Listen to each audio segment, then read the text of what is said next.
John Lodge passed away on October 10th, just 2 days ago.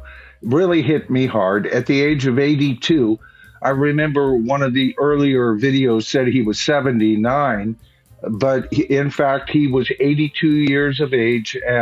In between him finishing his summer tour, he had just finished doing live shows in August, folks, and was planning to return to the stage in November. There's no known cause of death so far given, but in 2023, John did suffer a mild stroke. So perhaps that had something to do with this. If you don't know exactly who John Lodge is, you know the Moody Blues, but who is John Lodge? He was the bass guitarist. He was the co-lead singer, a songwriter for the Moody Blues. And some say the very heart and soul of the band. A couple of the members even said that about him. Now, John contributed a lot of songs to the Moody Blues. And some of them, Ride My Seesaw, Isn't Life Strange, and I'm Just a Singer in a Rock and Roll Band, and many more. He was also a solo artist and a record producer. In 2018, he was inducted into the Rock and Roll Hall of Fame along with the Moody Blues. A ridiculous induction when you think about how long they weren't inducted into that ragtag Hall of Fame to begin with. I was absolutely stunned. But then again, prog rockers are usually eschewed from by certain nominating committees, and some of you may be going, what? Prog rockers? People sometimes get confused as to what is prog. Now, Pink Floyd has just a bit of prog, a little bit of psychedelia, and just some great songwriting that focuses on the strength of a song, right? And so does the Moody Blues. So now, when I think of the Moody Blues, they came out a year after, you got me there, Doc, after Frank Zappa's album. Okay, so the Mothers of Invention, by that very logic, must be the first, at least proto-prog band. I don't like that word.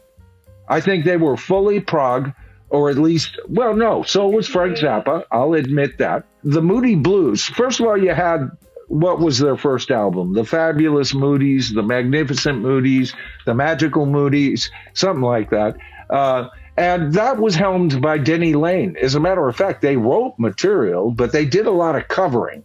Okay, and that was their intention, to be a cover band and get hits that way, fill their albums out with more covers, and sometimes Denny Lane and Mike Pender's kind of songs, things like that, right? Mike Pender being one of the 5 classic lineup Moody Blues players to me. All right, you've got Justin Hayward, you've got Graham Edge, you have Ray Thomas, you have Mike Pender, and of course John Lodge. Those are the 5 key members. Now, Mike Pender would cut out right after Seventh Soldier? I'm trying to remember.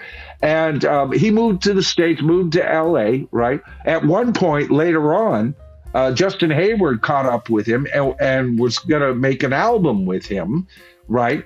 And, as a solo kind of thing. But then Ray Thomas wound up being there, and Graham Edge wound up being there. And Mike Pender said, I'm not working with these fools. And he backed away from the project. The project became what? The Blue Jays? I think, and a very highly ranked album. I wasn't aware of it until I did my research. I got to be honest with you. And so that'll be the next little bit of homework I get. All right. So that's where they went.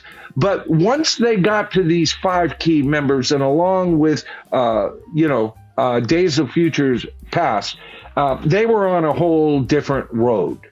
They were told by their audience, key audience members who showed up at all, your blues covers suck, man. And they went, well, maybe we're just not that good of a blues band. Maybe we ought to just, look for further pastures. And they did that, right? They did that. So why would I still call them the first prog rock group, super group, and that would be by the membership, Doc. If you look at Frank Zappa, I stopped counting at 49 members. Okay. To me, Frank Zappa, if you want to say he, as an artist, got in there, because it would be like John Lennon and the Plastic Ono Band. The Plastic Ono Band was whatever John Lennon said it was. And if you go to any music search, you just type in John Lennon. The Plastic Ono Bands are on that, right? And what is that I'm talking about? A list of his solo albums. So to me, Frank Zappa had this caravan of people coming in, right? And so it was more him directing it. I'm not saying none of them had a whole lot to do with it, Doc. Not at all. Not at all. And he is a genius. I don't care for the vocals on most of his records and things like that. So he never kind of hit my chimes. But a genius nonetheless. Absolutely. I would concur with that. And maybe as a solo artist, I would consider him as beating out the Moody Blues. But the Moody Blues is one of those bands that's clearly known vastly by the membership of Ray Thomas, Graham Edge, Justin Hayward, John Lodge, and Mike Pender. And later, just the four of them, minus Mike Pender. But there was, at their nearest, they still had four of the five key members that really put the Moody Blues on the map, besides the hit Go Now. Now, that doesn't take away Denny Lane's presence. That doesn't take away the three other members that were in and out, replacing each other, before this lineup occurred at all. They have their place in history, absolutely. But they would have been a one-hit wonder. They have admitted that. That's one of the reasons they changed their direction. Their label had put them on a subsidiary label.